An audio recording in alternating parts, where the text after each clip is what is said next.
Donc j'avais jamais vraiment fait de l'autostop et cet été j'ai décidé d'en faire. Donc la première fois je l'ai fait tout seul entre Paris et j'ai rejoint une ville en Espagne, donc en dessous Madrid. Et pour moi il y avait vraiment une peur de me dire mais est-ce que je vais réussir à trouver une voiture? Est-ce qu'il y a des voitures qui vont vraiment s'arrêter pour moi? Et je le savais pas et j'imaginais tous les scénarios et j'avais vraiment peur. Bonjour à tous et bienvenue dans l'épisode numéro 38 du podcast de Traverser la frontière. Ici Mickaël et aujourd'hui j'avais envie de parler de peur et de voyage. Parce qu'en fait depuis des années que moi je voyage, je me suis rendu compte que beaucoup de gens en fait ont des peurs de voyager et ça les retient en fait de partir. Donc peur de ne pas avoir assez d'argent, peur de ne pas être en sécurité, peur de manquer à sa famille, peur de partir seul, etc. etc. Et c'est dommage parce que ces peurs sont souvent irrationnelles et on peut les contourner assez facilement. Et pour parler de ce sujet-là, j'ai invité Rémi, qui est aussi connu sous le nom de Capitaine Rémi, qui est en fait mon cousin. Donc, je le connais depuis très longtemps maintenant. Et dans cette interview, on va parler de son parcours et de ses défis qui se lancent un petit peu partout dans le monde. On va parler de toutes les peurs qui empêchent les personnes de voyager, les techniques bien spécifiques pour pouvoir surmonter toutes ces peurs-là pour partir voyager. Et on va parler aussi un petit peu de confiance en soi. Et Rémi va nous raconter pas mal d'anecdotes sur ses voyages, sur ses défis et lui, comment il a pu en fait faire pour surmonter ses peurs et sortir de sa zone de confort en voyageant. Donc voilà, on y va pour l'interview. Alors Rémi ? Oui Mickaël. Comment vas-tu en cette belle journée ? Enfin moi il fait beau parce que je suis à Barcelone. Et toi sur Paris, ça va ? Je dirais que le temps est pas terrible, mais écoute, moi ça va très très bien. Ok, ça marche. Bon alors tu me disais que là actuellement t'es à Paris, en fait t'es entre deux voyages, donc t'étais à Cuba, c'est ça je crois, et tu repars où prochainement ? Alors j'étais à Cuba là pendant 2 mois, là j'ai fait une petite escale à Paris pour les fêtes de Noël et je repars en Colombie d'ici une dizaine de jours pour refaire la Colombie et ensuite voyager dans toute l'Amérique latine. Ok, ça marche. Ce qui est cool, c'est qu'en Colombie, on y était un petit peu tous les deux il y a 10 mois, je crois. 9-10 mois. Donc moi, Ouais, c'est ça. je suis un peu jaloux que tu y retournes, pour être honnête. Mais bon, je pense que tu vas nous faire des petites vidéos qui vont donner plaisir à voir et à repartir là-bas. Du coup, toi, tu es un passionné de voyage. Et est-ce que tu peux nous dire quand est-ce que tout a commencé avec ces voyages ? Alors je dirais que il y a une dizaine d'années, enfin j'avais 21 ans, donc là j'en ai 29. Donc il y a 8 ans, j'ai fait mon premier voyage en Australie. Je connaissais rien au voyage, ça ne m'intéressait à vrai dire pas vraiment. Et je suis parti sur un coup de tête avec des amis dans l'idée d'apprendre l'anglais. Et ce voyage, ça a vraiment changé toute ma perspective du voyage. Depuis ce jour-là, ouais, j'ai pas arrêté de vagabonder aux quatre coins du monde. Ok, et en Australie, t'as fait quoi là pendant ces 7 mois ? En Australie, donc j'étais avec des amis français et on a acheté un van ensemble et on a voyagé, on a travaillé dans des fermes et après on a fait un peu toute l'Australie en van pendant cette période. D'accord. Et t'as pas eu de peur particulière avant de partir? Parce que du coup, c'était ton premier grand voyage. Comment ça s'est passé un petit peu avant de prendre l'avion? Alors, j'étais à une époque où j'étais insouciant. Enfin, non, j'avais pas de peur, mais je savais pas où j'allais. Et ça m'inquiétait pas plus que ça. J'ai jamais eu trop d'inquiétude. Je savais que j'aurais les ressources nécessaires, mais non, j'avais pas de peur particulière. C'est bien parce qu'il y a plein de gens justement que ça leur ferait énormément peur de partir à l'autre bout du monde comme ça, sans véritable plan. Donc t'étais à l'époque déjà très courageux, Rémi. Disons que ce voyage, en fait, je suis parti avec des amis et je savais que j'allais être avec eux et j'avais économisé à l'époque, j'avais peut-être 4 000 ou 5 000 € de côté Ouais. et j'étais parti avec un organisme qui prenait en charge, en fait, l'assurance, qui allait acheter mon billet d'avion, qui allait prendre en charge le visa, en arrivant à Sydney, j'avais une semaine en auberge de jeunesse. Et du coup, en fait, toutes les craintes, elles étaient évaporées parce que j'étais prise en charge. Ok, c'était une prise en charge qui était assez courte, mais finalement, ça rassurait aussi bien moi que mes parents pour ce voyage. D'accord, ok. Ouais, je pense que c'était tes parents qui étaient, qui étaient pas mal rassurés à mon avis. Ouais, mais mes parents, c'est clair, ils avaient de grosses craintes parce que eux, ils avaient aucune idée où leur fils allait. Et du coup, de partir pour mon premier voyage, en tout cas, avec un organisme, ça les réconfortait. Ouais, c'est clair. Donc là, si on fait un bond en avant, si je dirais, de passer de tes 21 ans aujourd'hui à tes 29 ans, ça fait un peu plus d'un an maintenant que tu as créé un blog en fait, qui s'appelle Capitaine Rémi. Est-ce que tu peux nous dire un petit peu pourquoi tu as créé ce blog-là et qu'est-ce que tu donnes comme information dessus? Alors, mon blog Capitaine Rémi, du coup, je l'ai créé il y a un an en janvier, donc c'était un nouveau départ pour moi, c'est-à-dire que j'étais sédentaire pendant 2 ans sur Paris. J'ai tout quitté, donc mon appartement pour continuer à voyager. J'ai créé ce blog pour montrer aux gens qu'il était possible de voyager et qu'il faut voyager.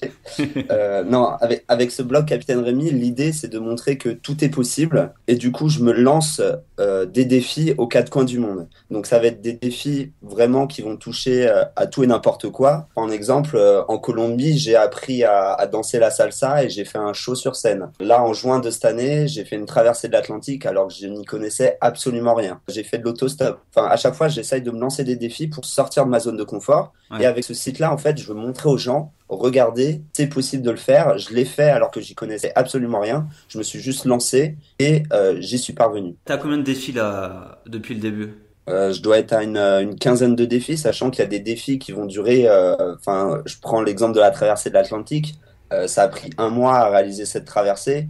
Apprendre la salsa, c'est un défi qui dure une semaine. À côté, faire l'autostop entre, je sais pas, Paris-Madrid, c'est juste 2 jours d'autostop. Donc, tu as des défis vraiment de tailles différentes et qui nécessitent un travail avant de faire ce défi. Ouais, d'accord. Donc voilà, ton but c'est de montrer que il est possible de voyager et surtout il est possible de faire des choses nouvelles dont on ne connaît rien et que faut un petit peu surmonter ses peurs, sortir de sa zone de confort, etc., etc. quoi. C'est exactement ça.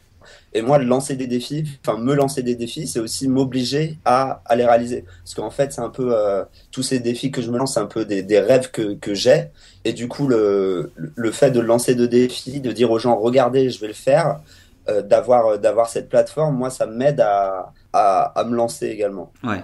Et du coup, vu qu'on parle de voilà un peu de surmonter ses peurs, selon toi en fait avec ton expérience, c'est quoi en fait les raisons ou les peurs qu'ont les gens en fait pour qui les empêchent un petit peu de voyager? Alors, il y a énorme, enfin, il y a plein de peurs. Enfin, pourquoi les gens voyagent pas? C'est parce qu'ils ont peur. Il y a la peur de l'argent. Est-ce que je vais avoir assez d'argent pour voyager? Ouais. Il y a la peur de l'inconnu. Où est-ce que je vais mettre les pieds? Enfin, finalement, je connais absolument pas l'endroit où je vais. Et cette peur, en plus, elle est d'autant plus importante que souvent, les informations qu'on a sur des pays étrangers, c'est des informations assez négatives. On va entendre parler d'assassinats, de drogue, de gangs. Et du coup, ça va pas nous donner forcément l'envie de voyager. Et donc ça, c'est relayé ça va être par les médias, mais aussi par notre entourage qui vont s'inquiéter pour nous. Et du coup, enfin, toutes ces peurs, il y a vraiment plein de peurs de se dire, pas savoir où on va au final. Hein. Ouais, comme tu c'est la peur de l'inconnu un petit peu. Tu sais pas où tu vas, tu sais pas ce que tu vas faire, tu sais pas comment ça va se passer, etc. Et du coup, t'as cette peur là qui peut te retenir du coup de partir. Quoi. C'est ça, la peur de l'inconnu. Et toi, tu voyages tout seul ou avec des gens généralement? Donc c'est la première fois là cette année que je pars seul.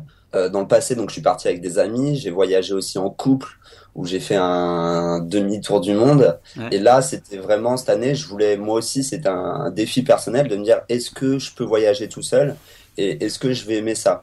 Et du coup, cette année, je suis parti comme ça, juste avec mon sac à dos. Et finalement, on se rend compte que c'est pas aussi terrible que ça. On rencontre énormément de gens et c'est génial. Enfin, c'est juste ça, c'est juste génial. Ouais, parce que c'est une des peurs principales qu'ont des gens, c'est qu'ils veulent partir mais ils trouvent pas de gens avec qui partir. Et du coup, comme ils ont peur de partir seuls, parce qu'ils vont se dire je vais m'ennuyer, ça va pas être, je vais rencontrer personne, je vais pas être en sécurité, etc., etc. Du coup, ils partent pas parce qu'ils ont peur de partir seuls. Mais alors qu'au final, toi tu l'as fait, il y en a plein qui le font et ça se passe bien généralement quoi. Ça se passe bien et c'est vrai que c'est pas facile au début de se dire, de faire ce premier pas, de se dire je vais partir seul. Moi personnellement, j'étais sur Paris avant et comment j'ai le déclic, je me suis dit je vais déjà essayer de sortir seul le soir. Ça peut paraître bizarre, mais aller voir une exposition seul, aller au théâtre seul, aller au cinéma seul, pour moi au début ça me paraissait quelque chose de complètement fou et j'ai commencé comme ça et je me suis dit voyager seul, finalement, c'est la même chose. C'est aller là où on a envie d'aller et on va rencontrer des gens qui sont dans le même état d'esprit. Ah non, mais t'as raison. Enfin, moi, je suis à 100%. Je voyage seul depuis un moment. J'ai même écrit un bouquin dessus. Et c'est vrai que tout le monde devrait au moins essayer de voyager seul au moins une fois dans sa vie pour voir ce que ça donne et pour surmonter un petit peu cette peur-là, quoi. Et du coup, ces peurs, tu penses qu'elles viennent d'où chez les gens? Est-ce que c'est des peurs imaginaires qui se construisent dans leur tête? Ça vient d'où? C'est une très bonne question. D'où viennent les peurs? Bah, personnellement, déjà, il y a les peurs de l'inconnu, comme on disait, mais il y a aussi, après, il y a la famille, il y a l'entourage qui va pas aider à prendre une décision parce que ce qu'on va faire, ça va être à 99% des gens vont faire autre chose. Et du coup, d'être la seule personne qui va décider de voyager seule, ça peut être très mal vu par l'entourage. Et l'entourage peut être aussi très inquiet pour nous. Et je pense que tout ce qui nous entoure, en fait, ne va pas nous aider à prendre cette décision de partir.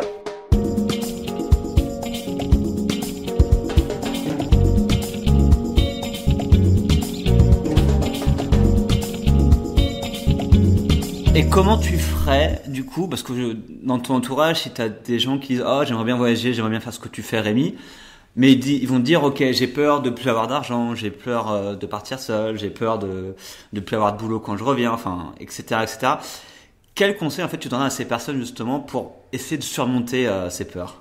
Le premier truc qui me vient à l'esprit, c'est de se dire, bah, en fait, il y a plein de gens qui étaient à la même étape que toi en ce moment, c'est-à-dire ils avaient peur et pourtant ils l'ont fait et regarde ce qui se fait en fait. Tu vas sur Internet et il y a tellement de gens passionnés, passionnants qui ont pris cette décision un jour de partir et qui racontent et tu te dis, mais en fait c'est possible. Et quand tu vois tous les chemins et tous les parcours qui existent, c'est juste hallucinant. Et ça, moi je trouve c'est vraiment enfin, c'est un truc qui te motive et tu te dis, mais si eux, parce que moi je suis un exemple, je suis un seul exemple, mais on se rend compte que je suis pas unique à faire ça. Mhm. On est peut-être des milliers de Français, peut-être beaucoup plus, j'en sais rien, à partir à l'étranger. Ouais, bien sûr.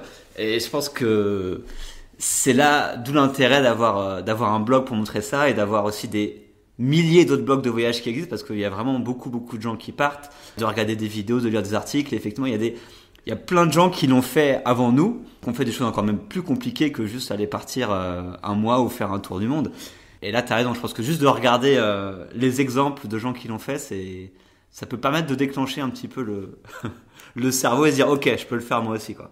Clairement. Ouais. Et enfin, c'est pour ça aussi que ton podcast, il est intéressant. C'est on rencontre, enfin, je les rencontre pas personnellement, mais en écoutant tes podcasts, tu te rends compte qu'il y a plein de parcours différents, que ça soit travailler dans des fermes ou être prof de langue ou voyager en van ou peu importe, il y a tellement de parcours différents et de parcours possibles que, enfin, moi, en écoutant ces podcasts, ça me motive à aussi partir à l'aventure. Bah tant mieux. J'espère qu'ils seront encore plus nombreux à écouter. Du coup, donc, regardez les exemples. Est-ce que tu as encore d'autres astuces pour essayer de surmonter ces peurs-là? C'est de déconstruire en fait. C'est de déconstruire, se dire d'où viennent mes peurs Ouais. et comment ouais, je sais pas Ouais, comment exprimer ça. je vois ce que tu dis. En gros, de comprendre pourquoi cette peur est là, d'où est-ce qu'elle vient, et est-ce que c'est une peur qui est vraiment fondée ou pas?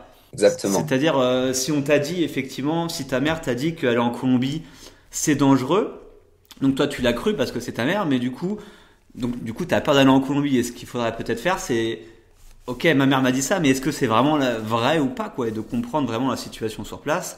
Donc en parlant des gens, bah, soit qui sont allés en Colombie, ou regarder des blogs des gens qui y sont actuellement, etc., etc., et de faire un petit peu ta propre opinion, quoi. De manière générale, les gens, ils vont te parler de choses qu'ils ne connaissent pas et ils vont te non mais vraiment hein, les gens quand tu parles de voyage, tu leur parles en fait, ils vont te parler de ce qu'ils ont entendu. Et Mhm. ce qu'on entend généralement, c'est des choses mauvaises et c'est pas des choses bonnes. En tout cas, on va plus se rappeler des choses mauvaises que des choses bonnes. Et du coup, c'est un cercle assez vicieux. Et du coup, si on se contente d'écouter les conseils des gens, et là, je parle pas, enfin, même moi, quand je suis dans un pays, les gens, ils me disent, mais t'es fou, pourquoi tu vas aller là? Pourquoi tu vas aller là? Enfin, c'est insensé. Les gens là-bas, ils sont méchants, mais tu te rends compte qu'en fait, eux, ils sont jamais allés au bout de la rue et que toi, tu peux y aller. Et enfin, c'est juste les gens, ils connaissent pas. Du coup, il y a une peur et ils te la transmettent. Et il y avait un truc en fait que tu m'en avais parlé il y a une ou deux semaines en fait, c'était la technique en fait du worst case scénario. donc un petit peu le pire scénario possible. Et du coup, je savais que tu voulais aussi en parler sur le podcast. Oui, c'est vrai, c'est de se dire en fait, ok, je vais partir voyager, je vais quitter mon appartement. Qu'est-ce qui peut arriver? Enfin, quel est le pire scénario possible? Et quand on y réfléchit, en fait, on se rend compte que le pire scénario possible, c'est je reviens, j'ai essayé et je reviens à la case, enfin, je reviens là où j'étais et en plus, j'ai appris des choses. Donc, il n'y a pas de, le pire scénario, en fait, il est même pas, il est pas si terrible que ça. Il est même, moi, je le trouve plutôt positif. Enfin, le pire scénario possible, pour moi, il est positif. Ok. Est-ce qu'on pourrait pousser les choses dans le dire en fait, ce serait plutôt aussi étudier le pire scénario possible sur toutes les peurs en fait qu'on a, parce que généralement on n'a pas qu'une seule peur, on va en avoir plusieurs, et peut-être se dire, bah voilà, là, est-ce que la peur de plus avoir d'argent, c'est quoi le pire scénario? Bah, tu l'as dit, voilà, bah c'est de rentrer, si t'as plus d'argent, tu rentres en France. Une autre peur, bah quand si tu voyages tout seul, la peur de rencontrer personne, par exemple, ou de pas être sans sécurité. Le pire scénario, c'est que tu restes tout seul, mais au moins t'es parti en voyage, quoi. Et C'est du, exactement et ça. du coup, ouais, tu peux étudier un petit peu le pire scénario et se demander, peut-être c'est ça que tu voulais en venir, c'est se demander si pire scénario, en fait, il est vraiment horrible ou est-ce il est soutenable, en fait. Voilà. Moi, je peux pas mieux le dire que ça. C'est, non, mais vraiment. Des fois, ça fait du bien. Enfin, de faire cette technique, ça fait du bien. Je te prends l'exemple. Je vais prendre des exemples qui n'ont rien à voir avec le voyage. Je veux aller parler à cette fille. Quel est le pire scénario possible? Bah, le pire scénario possible, c'est que cette fille, elle veut pas me parler. Bon, bah, c'est pas grave. J'ai testé au moins. Enfin, j'ai tenté de lui parler. Et pour le voyage, c'est la même chose. C'est quoi le pire, la pire chose? J'ai essayé de voyager. Bon, bah, ça m'a plu, ça m'a pas plu. Peu importe. J'ai essayé, j'ai avancé, j'ai découvert quelque chose sur moi. Et je pense à chaque fois, enfin, quelle que soit la décision, d'essayer de sortir de sa zone de confort, pour moi, on va apprendre des choses. Que l'expérience soit négative ou positive, je pense que les retours seront dans tous les cas positifs. Ouais. Est-ce que tu as un exemple dans cette année de voyage et défis, en fait, de quelque chose que tu avais vraiment peur de faire ou c'était vraiment osé et du coup, bah, tu as utilisé un peu ces techniques pour se dire, ok, si je réussis pas, ou enfin, c'est quoi le pire scénario du coup Je te prends l'exemple, là j'ai fait Paris-Bruxelles en Vélib, donc le vélo de ville. Mhm. T'es pas vraiment serein en partant. Je me disais, c'est un vélo qui est quand même tout pourri à 3 vitesses. Est-ce que je vais réussir à rejoindre Bruxelles? Et en fin de compte, je me dis, mais au pire, qu'est-ce qui se passe? Le vélo, il crève, j'ai un problème. Enfin, c'est quoi le pire scénario? Bah bon, bah je rentrerai à Paris. Enfin, j'imaginais même pas en fait. En essayant d'imaginer le pire, j'arrivais pas à le voir. Et oui, les gens ils me disaient, mais t'es complètement fou de partir en Vélib. Je me disais, bon, bah, au pire, bon, voilà, je devrais fournir un peu plus d'efforts qu'avec un vélo normal. Mais je voyais pas franchement quelque chose de terrible à faire ça. Ouais, non, ça, t'aurais pu quoi? Ton Vélib aurait pu se casser quoi et t'aurais pas rejoint Bruxelles en Vélib quoi. T'aurais fini en stop C'est peut-être. ça.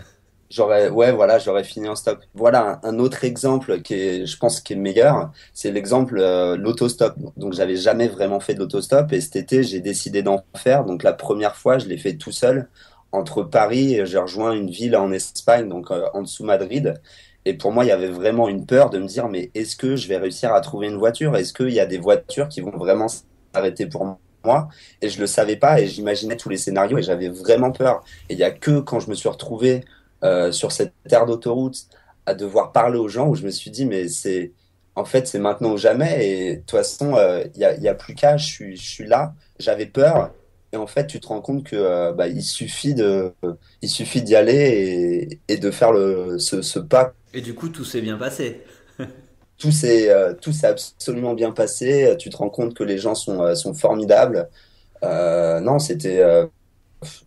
enfin vraiment, j'ai fait 2 grosses expériences de stop là cet été et ça enfin ouais, c'est indescriptible tellement c'était bien et tellement les gens sont aimables et gentils et ils sont prêts à t'aider, à te tendre la main et tu t'attends pas à ça parce que t'es chez toi, on te dit tout le temps l'autostop, ça fait peur, les gens, tu vas peut-être te faire agresser, blablabla.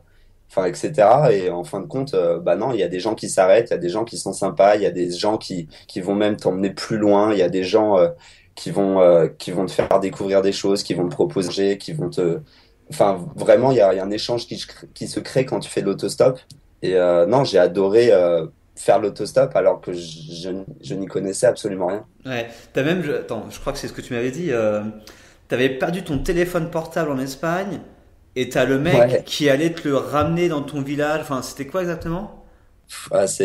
En gros, j'ai oublié mon téléphone. Donc, Capitaine Rémi a oublié son téléphone dans la voiture d'un autostoppeur. Ouais, Et j'avais pas pris les coordonnées de cet autostoppeur, mais je lui avais dit le village où j'allais en Espagne. ouais. Et donc, cette personne, 3 jours après, a appelé le maire, s'est rappelé du nom du village, a appelé le maire de ce village, et du coup a envoyé le téléphone au village, et j'ai pu le retrouver comme ça. Non, ce qui est assez dingue, c'est-à-dire les gens, ils m'ont juste pris pendant 1 heure, j'ai discuté un peu avec eux, et enfin voilà, ils retrouvent un téléphone, un smartphone sur leur banquette arrière, et la personne va faire la démarche d'essayer de me retrouver. Enfin, moi, je trouve ça génial. Ah bah ouais, non mais c'est énorme. Enfin, quand tu m'as raconté ça, je fais mais attends. Et en fait, on se rend compte que ce soit en Espagne ou partout dans le monde, je sais pas, 95% de l'humanité, voire 99% de l'humanité vous veut du bien, quoi. En gros, les gens ils veulent vivre leur vie, veulent être heureux et veulent aider les autres, et qu'il n'y a pas autant de danger que ça, quoi, en fait, quand on voyage. Moi, mon avis, c'est que les gens sont bons. J'ai toujours eu cette idée en tête, c'est que les gens étaient profondément bons, Mhm. et que si tu ne leur veux pas du mal, enfin, si tu es dans une bonne démarche, une démarche positive, les gens, ils vont être positifs avec toi. Et souvent, on me demande, enfin, dans quel pays tu as rencontré les gens les plus gentils. Mais en fait, partout où je vais, les gens, ils sont gentils. Mon avis, c'est que le monde entier est peuplé de gens bons. Ok, 100%, non, il y a quand même des méchants, mais bon, ils sont pas nombreux. Non, il y a forcément des gens, des gens malhonnêtes, ça existe. Et après, c'est à nous, en voyageant, de faire la part des choses. Mais c'est vraiment une part infime de la population. Et c'est ça et c'est à cause de cette part qu'il y a des barrières et qu'on a peur.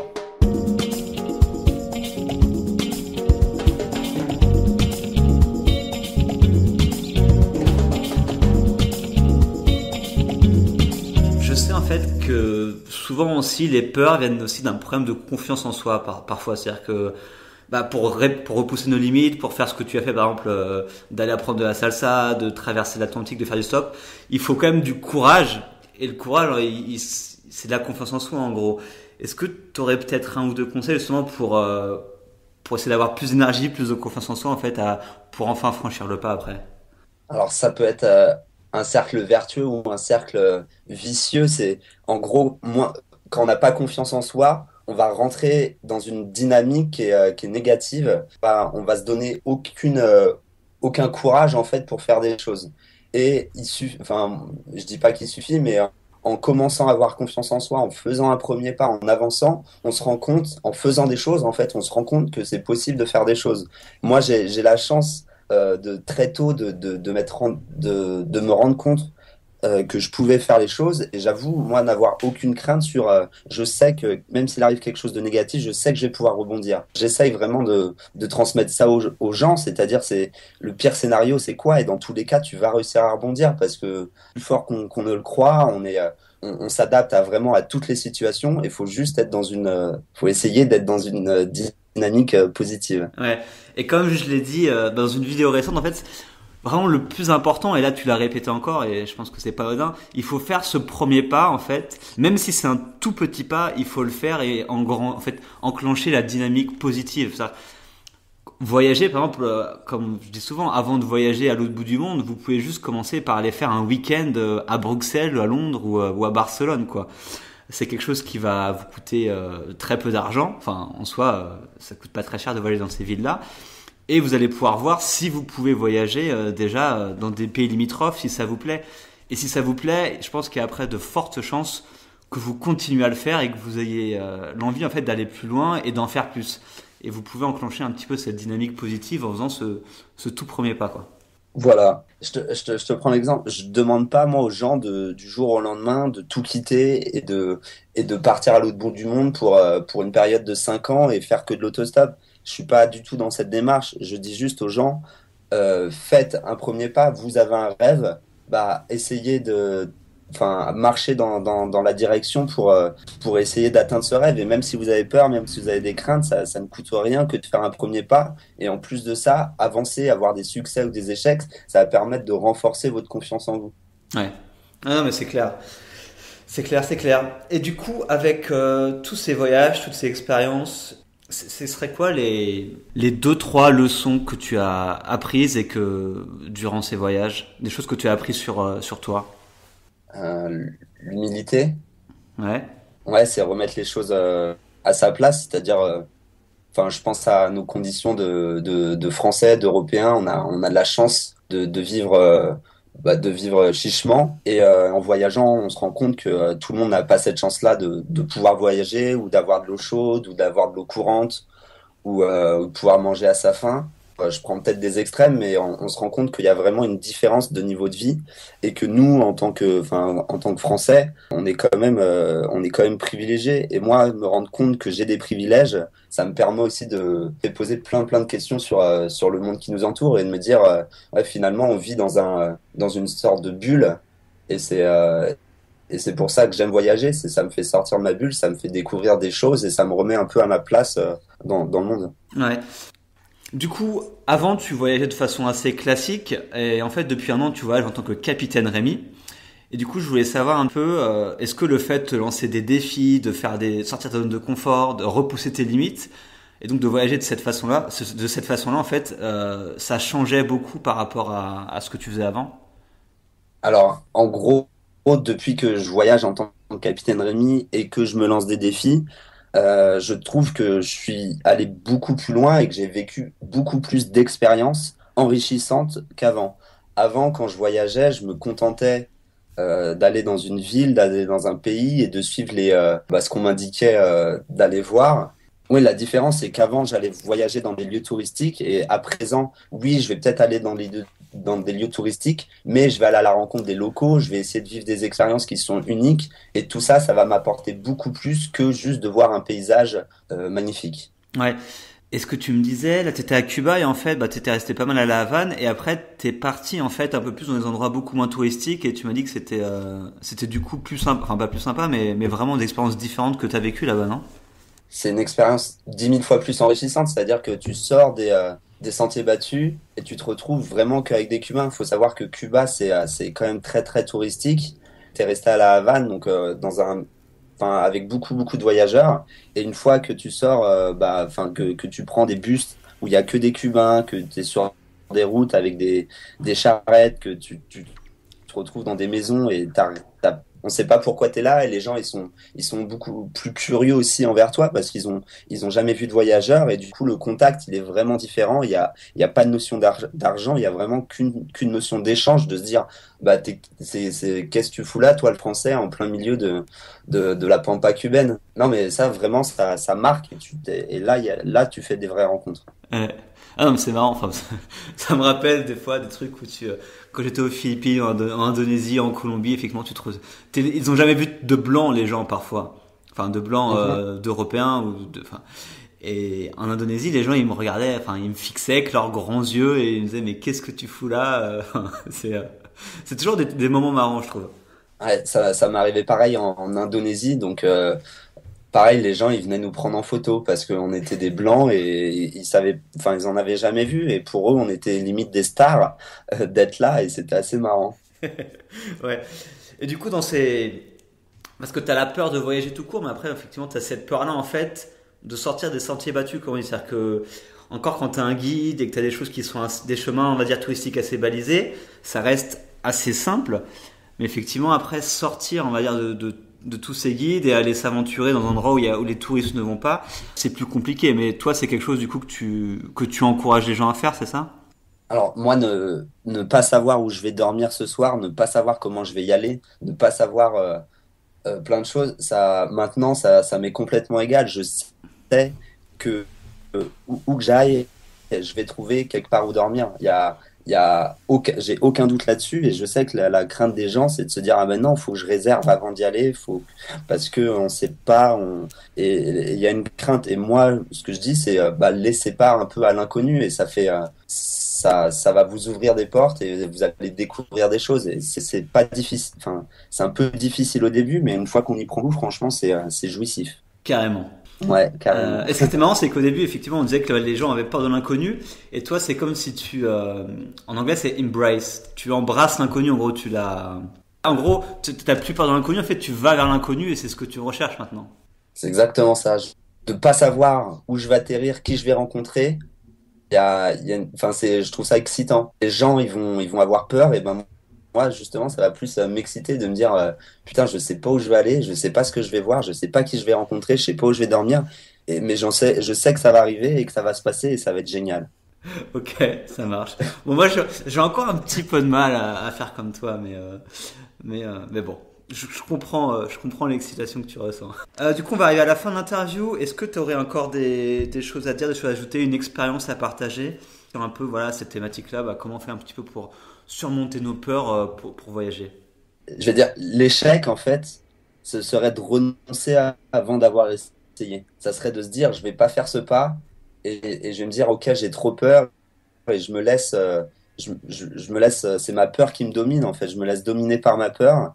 Je vais même pas essayer. Et ne pas essayer, pour moi, c'est ça le véritable échec. Parce qu'on s'en fiche après de s'être trompé de route, quel que soit, enfin, quoi qu'il arrive après, l'important pour moi, c'est vraiment essayer et faire ce premier pas. Ok, ça marche. Mais tu vois, on y revient toujours à ce premier pas.